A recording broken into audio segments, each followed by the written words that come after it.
आज के इस न्यू एपिसोड में आपका स्वागत है। आज के इस न्यू एपिसोड में हम आपके लिए लेकर आए हैं द साइकोलॉजी ऑफ मनी की समरी ऑडियो बुक। तो बिना देरी करते हुए चलिए स्टार्ट करते हैं।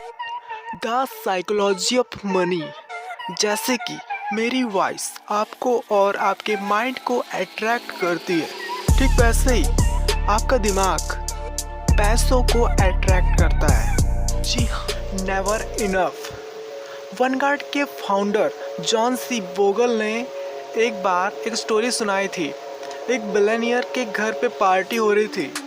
एक कोने में कर्ट और जोसेफ हेलर बैठे थे। दोनों अपने होस्ट के इनकम की बातें कर रहे थे, जो कि एक हेज फंड मैनेजर था। कर्ट ने कमेंट किया कि उस आदमी के एक दिन की कमाई भी जोसेफ के नोवेल कैच 22 की पूरे साल की कमाई से भी ज़्यादा है। इस पर जोसेफ ने कमाल का जवाब दिया। उसने कहा कि उसके पास वो है जो हेज फंड मैनेजर के पास कभी नहीं होगा, और वो है इनफ। अभी आपकी सोर्स ऑफ इनकम क्या है?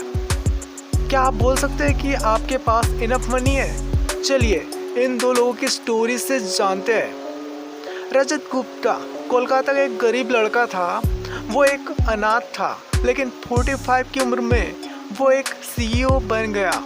रजत दुनिया की जानी मानी कंसल्टिंग फर्म में एक सीईओ था। साल 2007 में जब वो कंपनी से रिटायर हुए, तो उसके बाद उन्हें United Nations and the world economic firm में एक बड़ी इम्पोर्टेंट पोजीशन मिले। रजत 5 साल अलग अलग कंपनी के बोर्ड ऑफ डायरेक्टर भी थे। कोलकाता की झुग्गी झोपड़ियों से निकलकर उन्होंने सबसे अमीर बिजनेसमैन बनकर दिखाया। 2008 में रजत गुप्ता की वर्थ $100 मिलियन हो चुकी थी, लेकिन वो अपने पैसे से कभी भी सेटिस्फाइड नहीं हुए।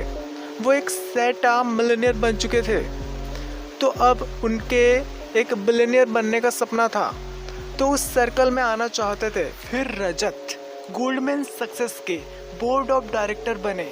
उन्होंने बिलियनियर बनने के लिए खुद को आगे बढ़ाया। 2008 में गोल्डमैन सक्सेस इकोनॉमिक क्राइसिस के दौर में थी। वॉरेन बफेट ने कंपनी को बचाने के लिए उसमें $5 बिलियन का इन्वेस्ट करने का डिसीजन लिया। एक बोर्ड मेंबर होने के नाते रजत गुप्ता को ये बात पब्लिक से पहले पता चल गई थी। वॉरेन की फंडिंग से वैसे कंपनी के स्टॉक ऊपर जाने के चांस थे। बोर्ड मीटिंग कॉल के 16 सेकंड बाद रजत ने एक हेज फंड मैनेजर राजा रत्नम को कॉल किया। ये कॉल कभी रिकॉर्ड नहीं हुई थी, पर राज ने तुरंत ही गोल्डमैन के 1,75,000 शेयर खरीद लिए। कई घंटों बाद वॉरेन के डील की खबर पब्लिक तक पहुंची। गोल्डमैन के स्टॉक एकदम से ऊपर चढ़ गए। राज ने कुछ ही घंटों में $1 मिलियन कमा लिए, और प्रोसिक्यूटर ने बताया कि रजत ने टोटल $17 मिलियन का प्रॉफिट कमाया। इसे इनसाइडर ट्रेडिंग का एक क्लासिक केस माना जाता है। रजत गुप्ता ने अपनी सारी दौलत से हाथ धोया और उन्हें जेल जाना पड़ा, और साथ ही उन्होंने अपनी रिपुटेशन भी गंवाई। रजत के पास पहले ही $100 मिलियन थे, तो उन्हें $1 बिलियन क्यों चाहिए थे? उसके पास पहले से ही धन दौलत, फेम, पावर और फ्रीडम थी, लेकिन लालच में आकर उन्होंने सब कुछ गंवा दिया, क्योंकि रजत गुप्ता के पास इनफ का सेंस नहीं था। हम इस स्टोरी से 3 चीज़ें सीख सकते हैं। लेसन 1, सबसे मुश्किल फाइनेंशियल स्किल है, और सबसे ज़्यादा दौलत जमा करने से खुद को रोकना।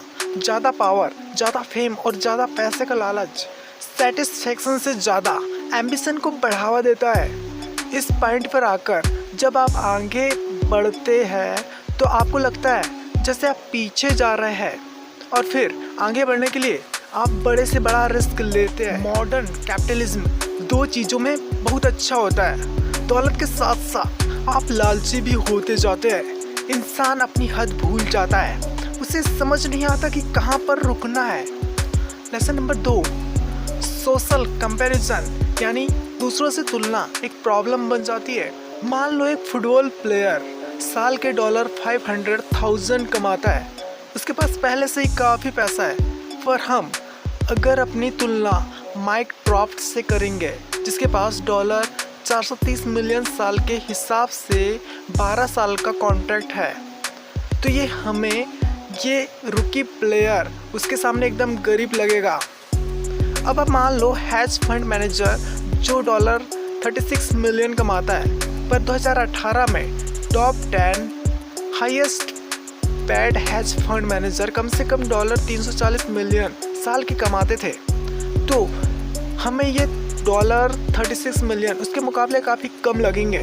लेकिन अगर आप टॉप 10 हैज फंड मैनेजर जो साल के $340 मिलियन कमा रहे हैं, वो अपनी तुलना अगर टॉप 5 से करें तो top 5 has fund manager $370 million कमाते हैं। और अगर आप टॉप 5 खुद की तुलना वॉरेन बफेट से करें तो जो कि 2018 में उनसे $3.5 बिलियन ज़्यादा अमीर है। और अगर आप वॉरेन बफेट जेफ बेजोस के लेवल पर आना चाहे तो उसकी नेटवर्थ 2018 में $24 बिलियन थी। तो देखो, सोशल कंपैरिजन की दीवार बहुत ऊंची है, कोई भी इसे छू नहीं सकता। अगर आप खेल में शामिल हो जाओ कि मैं अपने दोस्त जितना अमीर होना चाहता हूँ, तो आप कभी नहीं जीत सकते, क्योंकि जीतने और पैसे कमाने की कोई लिमिट नहीं है। कोई पॉइंट नहीं जहाँ आप इनफ लगे, आप सेटिस्फाई फील नहीं कर सकते, कभी नहीं। जीतने का एक ही तरीका है कि लड़ो ही मत। मान लो कि आपके पास काफ़ी है, चाहे आपके पास आसपास के लोग और चाहते हैं या और चाहने में पागल हुए जा रहे हैं। लॉस वेगास के एक डीलर ने एक बार कहा था कि कैसीनो में जीतने का एक ही तरीका है, घुसते ही बाहर निकल जाओ। सोचो आप एक एग्जीक्यूटिव वैलेज की पार्टी में है, आप और आपके दोस्त डिस्कस कर रहे हैं कि कौन सबसे अमीर है, किसके पास सबसे बड़ा घर है और कौन सबसे ज़्यादा फेमस है और किसे लोग सबसे ज़्यादा पसंद करते हैं। लेकिन आप देखोगे कि विनर कोई भी नहीं होगा, जीतता वही है जो अपने आप से सेटिस्फाइड है, जो एक छोटे से घर में प्यार वाली फैमिली के साथ एक हंसी खुशी एक खुशहाल जिंदगी जी रहा है। लेसन नंबर 3, कुछ चीज़ें पैसे, फेम और पावर से भी ज़्यादा बढ़कर होती है, चाहे आपके पास ये सब कितना भी क्यों ना हो। ये बातें रजत गुप्ता ने जेल से छूटने के बाद न्यूयॉर्क टाइम्स के अपने इंटरव्यू में कहा था। उनसे जब पूछा गया कि उन्होंने इस घटना से क्या सीखा, तो बोले किसी भी चीज़ से ज़्यादा अटैचमेंट मत रखो, चाहे वो आपकी रेपुटेशन हो या आपकी अचीवमेंट हो, ये चीज़ें कोई मैटर नहीं करती। इस हादसे ने मेरी पूरी रेपुटेशन बर्बाद कर रख दी थी, लेकिन मैंने अब इससे सीख लिया है कि मुझे इससे भी ज़्यादा अटैचमेंट नहीं रखनी है। रजत गुप्ता खुद को बचाना चाहते थे, वो अपने किए की सफाई दे रहे थे, वो खुद को ही तसल्ली दे रहे थे कि उनकी रेपुटेशन उनके लिए अब और मायने नहीं रखती। लेकिन उनका कहना गलत था। रेपुटेशन बेशकीमती है, फ्रीडम बेशकीमती है, परिवार और दोस्त बेशकीमती है, लोगों को प्यार करना और बदले में उनका प्यार पाना बेशकीमती है, खुशियाँ बेशकीमती है। लेकिन ये सब पाने का एक ही तरीका है कि आप अपनी हद समझे, आपको याद रहे कि कब रिस्क लेना है और कब इनफ का मतलब इनफ है, मतलब इनफ है। आप इनमें से क्या चूज़ करना चाहोगे, एक खूबसूरत बंगला या $3 बिलियन, फ्रीडम या फिर अच्छी रेपुटेशन? क्या आपको लगता है कि आपने लाइफ में काफ़ी पैसा कमा लिया है? क्या आप चाहते हैं कि $84.5 बिलियन कैसे कमाया जाए? अगर ये सारे सवाल आपके दिमाग में घूमते हैं तो ये किताब आपके लिए ही है। तो हर सवाल का जवाब इस वीडियो में मिलेगा। दुनिया का greatest show, the greatest show on earth. Author Morgan Housel जब कॉलेज में थे तो वो पैसे कमाने के लिए वैलेट की जॉब किया करते थे। जब वो जॉब करते थे तो लॉस एंजल्स का एक आलीशान और महंगा होटल था। एक बार वहाँ एक गेस्ट आया जो अक्सर उस होटल में आया करता था। वो लड़का एक टेक्नोलॉजी एग्जीक्यूटिव था और काफ़ी तेज़ दिमाग वाला था। सिर्फ 20 साल की उम्र में ही उसने वाईफाई राउटर के लिए एक कंपोनेंट डिज़ाइन तैयार करके उसे पेटेंट करवा लिया था। उस यंग मिलियनियर ने कई सारी टेक कंपनियां स्टार्ट की और बाद में उन्हें बेच भी दिया। वो काफ़ी सक्सेसफुल था, लेकिन पैसे के मामले में वो थोड़ा अनलकी था। वो लड़का जहाँ भी जाता उसके साथ नोटों की गड्डी रखता था और जो भी उसके साथ बात करता उसे वो ये पैसे दिखाता था और शराब पीकर बड़ी बड़ी डींगे मारता था। एक दिन उस आदमी ने गाड़ी पार्क करने वाले गार्ड को बुलाया और उसे कुछ नोट देकर पास वाली दुकान में जाने का ऑर्डर दिया। गार्ड को नोट के बदले दुकान वाले ने $100,000 सोने के सिक्के दिए। तो उस यंग टेक्नीशियन ने उस गोल्ड कॉइन्स का क्या किया होगा? उसने वो कॉइन्स समुद्र में फेंक दिए। जी हाँ, उसने अपने दोस्तों को भी बुला लिया और सबने मिलकर वो कॉइन्स समुद्र में ऐसे फेंक दिए जैसे कोई तालाब में पत्थर फेंकता है। उसके कुछ दिनों बाद एक दिन वो यंग मिलियनियर गलती से होटल के लैंप से टकरा गया। मैनेजर ने उसे कहा कि लैंप की कीमत $500 है। तो उस आदमी ने तमाशा खड़ा कर दिया। उसने अपने जेब से पैसे निकालकर मैनेजर पे दे मारे और बोला, ये रहे $5,000, अब दोबारा अपनी शक्ल मत दिखाना। शायद आप सोच रहे होंगे कि ये कहानी सच है क्या? शायद आप सोच रहे होंगे कि उस यंग मिलियनियर का क्या हुआ होगा। जी हाँ, ये स्टोरी एकदम सच है। इस किताब में आप कुछ ऐसे ही कहानियाँ पढ़ेंगे, लेकिन इस कहानी के लास्ट में यंग मिलियनियर का क्या दिवाला निकल जाता है। उसने कुछ ही सालों में जो कुछ भी कमाया था सब उड़ा दिया। उसके सारे पैसे खत्म हो गए और उसके यार दोस्त भी उसे छोड़कर चले गए।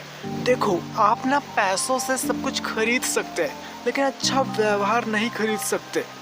तो चलिए एक और कहानी सुनते हैं। रोनाल्ड रीड एक जैनिटर यानी दरबान था।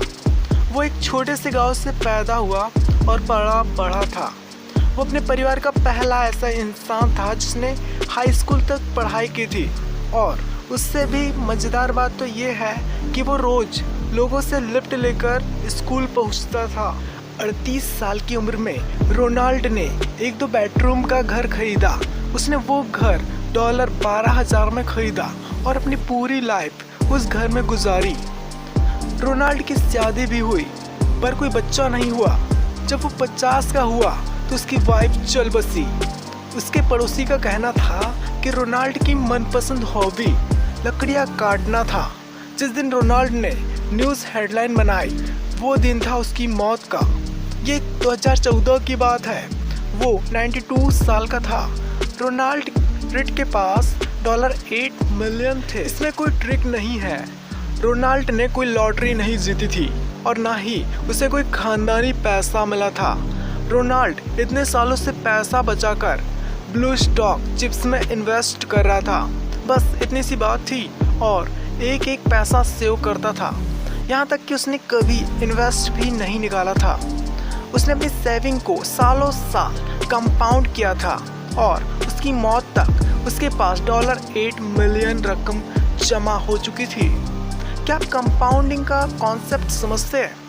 इसके बारे में हम बाद में बात करेंगे, लेकिन उससे पहले आपको एक और स्टोरी सुनना चाहिए। अब जरा एक नज़र डालते हैं उस आदमी पर जो रोनाल्ड रीड से बिल्कुल हटकर था। रिचर्ड ब्लूस्कॉन मैरिल रिंच में एक एग्जीक्यूटिव था। उसने हार्वर्ड से MBA किया था और वो 40 साल की उम्र में रिटायर हो गया था। एक बिजनेस मैगजीन की 40 under 40 most successful people list में उसका नाम भी शामिल था। कनेक्टिकट में रिचर्ड का 18,000 स्क्वायर फीट का बंगला था, जिसमें वो 2 स्विमिंग पूल, 2 लिफ्ट, 7 गैराज और 11 बाथरूम थे। इस बंगले की मेंटेनेंस का खर्चा ही $90,000 महीना था और इसकी मेंटेनेंस में रिचर्ड ने काफ़ी बड़ा उधार लिया था।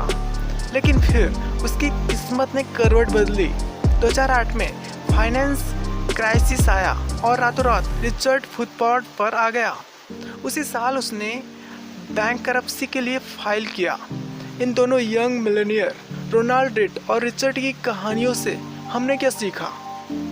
फाइनेंशियल सक्सेस कोई साइंस नहीं है, बल्कि फाइनेंस ही एक ऐसी फील्ड है जहां रोनाल्ड रीड जैसे कई लोग सक्सेस अचीव कर सकते हैं। एक हम्बल एजुकेशन और एक्सपीरियंस वाला इंसान सर्जन, आर्किटेक्ट या इंजीनियर नहीं बन सकता, लेकिन फाइनेंस में रोनाल्ड रीड जैसा मामूली आदमी भी काफ़ी बढ़िया अचीवमेंट कर सकता है। फाइनेंशियल सक्सेस एक सॉफ्ट स्किल है जिसे कोई भी सीख सकता है। ये एक यूनिक फील्ड है जहां आपकी नॉलेज से ज़्यादा आप कैसे बिहेव करेंगे ये ज़्यादा मायने रखता है। फाइनेंस की फील्ड पैसे की साइकोलॉजी समझने का तरीका है। आप चाहे जहाँ से भी हो, जैसे भी हो, पैसा आपका दिमाग बड़ा बना देता है। बस आपको हमेशा अलर्ट रहने और ध्यान देने की ज़रूरत है। हर कोई रिच बन सकता है, पर हर कोई हम्बल नहीं बन सकता।